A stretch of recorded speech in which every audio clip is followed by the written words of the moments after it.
안녕하세요. 구글 공인 트레이너 강현수입니다. 오늘 영상에서는 구글 스프레드시트 파일에 입력되어 있는 자료 중에 특정한 날짜를 기준으로 데이터를 검색하는 방법에 대해서 알아보겠습니다. 먼저 쿼리 함수의 두 번째 인수인 쿼리에서 날짜 데이터를 표현하는 방법에 대해서 알아보고요. 그 다음에는 실제 특정한 날짜를 기준으로 데이터를 집계해 보겠습니다. 그리고 마지막으로는 날짜를 기준으로 데이터를 수집하는 활용 방법에 대해서 살펴보도록 하겠습니다. 먼저 쿼리 함수의 두 번째 인수인 쿼리에서 날짜 데이터를 표현하는 방법입니다. 날짜를 표현하는 방법은 크게 세 가지가 있다고 볼 수 있는데요. 우리가 일반적으로 말하는 날짜는 데이트 키워드를 사용해야 하고요. 텍스트 형태로 네 자릿수 연도와 두 자릿수의 월, 두 자릿수의 일로 표현하는 것입니다. 두 번째는 날짜와 관련된 내용으로 분류하기에 다소 애매한 부분이 있지만 시간을 표현하는 방법입니다. time of day라는 키워드를 사용하고요. 마찬가지로 텍스트 형태로 입력해야 합니다. 그 다음은 date time이라고 하는 날짜 형식입니다. 주로 구글 설문지에서 받은 응답 시트에서 자주 볼 수 있습니다. 텍스트 형태로 입력해야 되고요. 그럼 실제 날짜를 기준으로 데이터를 집계하는 방법을 살펴보겠습니다. 입력된 데이터에서 A열에 날짜가 입력되어 있다고 가정을 하면 필터링 조건을 입력하는 where절에 날짜 조건을 설정하면 됩니다. 여기 붉은색 박스 안에 입력된 내용은 A열에 입력되어 있는 날짜 중에 2022년 11월 21일에 해당하는 데이터만 추출하겠다는 의미인데요. 날짜를 지정할 때는 이렇게 데이트 키워드와 함께 날짜를 텍스트 형태로 입력해주면 됩니다. 보통 텍스트는 작은 따옴표나 큰 따옴표를 사용할 수 있는데요. 이미 쿼리가 큰 따옴표를 이용해서 입력되어 있기 때문에 이렇게 큰 따옴표 안에서 또다시 텍스트를 표현할 때는 작은 따옴표를 사용하는 것이 편리합니다. 데이트 타임 형식으로 입력되어 있는 타임 스탬프는 여러 가지로 활용이 곤란하기 때문에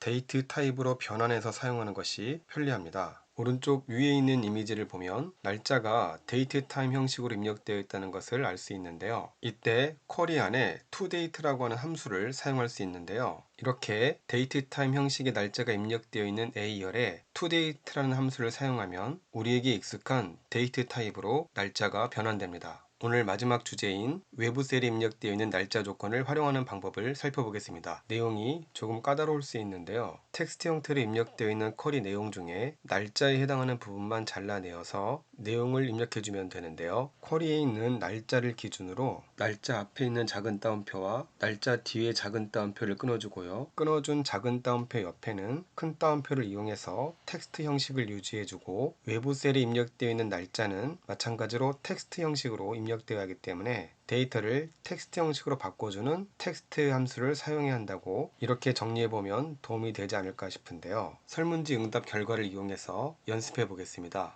여기 B3셀에 날짜를 입력하겠습니다. 수식 입력해 볼까요? 등호 입력하고 쿼리 함수. 첫 번째 인수는 데이터가 입력된 범위죠. 두 번째 인수 쿼리인데 텍스트 형태로 입력해야 되기 때문에 큰 따옴표로 시작하고요. B열만 가지고 와 보겠습니다. 그래서 셀렉트 입력하고 B, 그 다음에는 필터링 조건을 입력하기 위한 where 키워드 사용하고 A열에 date time 형식의 자료가 입력되어 있잖아요. 이 타임 스탬프를 그대로 사용하면 우리가 원하는 결과를 얻을 수 없기 때문에 데이트 형식으로 바꿔줘야 합니다. 이때 사용할 수 있는 함수가 toDate라고 말씀드렸는데요. toDate 괄호 열고 A 입력하고 괄호 닫습니다. B3셀에 입력되어 있는 3월 15일과 일치하는 자료만 필터링 해보겠습니다. 등호 입력하고요. 데이트 키워드 사용하고 작은 따옴표 입력하고 그리고 여기서 한번 끊어야 한다고 했죠. 이렇게 끊어줄 때는 큰 따옴표를 붙여주고요. 엔드 기호 그리고 외부 셀에 입력되어 있는 날짜 역시 텍스트 형태로 입력되어야 하기 때문에 텍스트 함수 사용해주고 그리고 엔드 이제 날짜 뒤에 붙어있던 작은 따옴표를 입력해야 하는데 역시 텍스트 형식을 유지해주기 위해서 큰 따옴표 안에 작은 따옴표를 입력합니다. 그리고 쉼표 1 입력하고요. 괄호 닫고 엔터. 날짜를 바꿔서 검색해 볼까요? B3셀에 와서요. 캘린더를 꺼내고 다른 날짜를 선택해 보겠습니다. 지금 이 상태로는 우리가 원하는 자료가 추출되어 있는지 확인하기 곤란하니까요. 수식을 잠깐 수정해 볼까요? A열, 그러니까 타임스탬프까지 같이 가지고 와 보겠습니다. 그러면 3월 23일에 해당하는 자료가 바르게 필터링 되었다는 것을 확인할 수 있죠. 날짜를 또 바꿔볼까요? 3월 30일로 하겠습니다. 마찬가지로 3월 30일에 해당하는 자료만 바르게 필터링 되었습니다. 지금까지 쿼리 함수에서 날짜를 조건으로 데이터를 집계하는 방법에 대해서 알아봤고요. 그럼 오늘 영상은 여기에서 마무리하도록 하겠습니다. 감사합니다.